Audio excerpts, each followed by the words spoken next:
Meron po bang recommendation ng DOH for flu vaccinations para po sa mga estudyante natin? O medyo late na yan? Usually, ginagawa po kasi yan first quarter ng taon bago pumasok yung tag-ulan.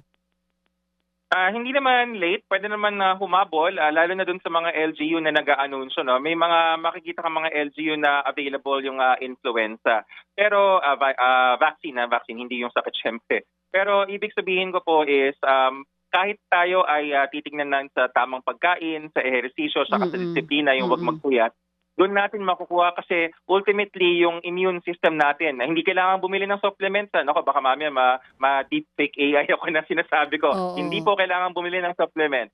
Tamang pagkain, ehersisyo, disiplina sa katawan, panlaban po yan dito sa ating mga sakit tulad ng malatrangkasong sakit. Kumbaga, hindi dapat kabahan yung hindi mga nakapag-flu vaccine ngayong taon. Mas matindi pa rin at magandang panlaban yung ehersisyo, tamang pagkain at maayos po na pahinga. Pero, Asek, Yes. kamustahin ko na rin yung lagay po ng mga gamot natin, lalo pa uso po ngayon yung flu sa mga health centers natin. Sapat naman po ba ito kung sakali man?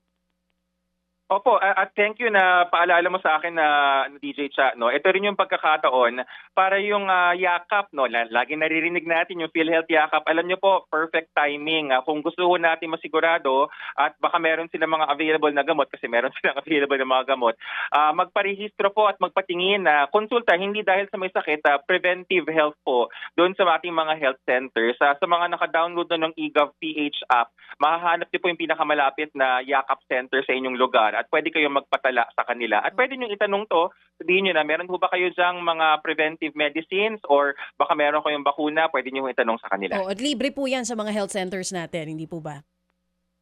Ay, thank you sa follow-up. Yes, libre siya. O nga, baka isipin nila may consultation. Correct, Libre ho ito at karapatan ito ng bawat Pilipino. PhilHealth yakap po dun sa ating mga health centers. Mga kapatid, brothers and sisters, saan ka pa? Dito na tayo sa totoo.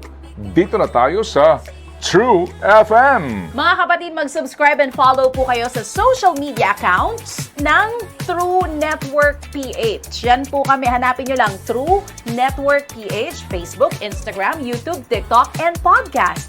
Mapa Apple or Spotify man yan, mahahanap nyo kami. Lahat ng mga napapanood at napapakinggan nyo po sa programa, nasa social media accounts namin yan. So, paano mga kapatid? See you sa social media!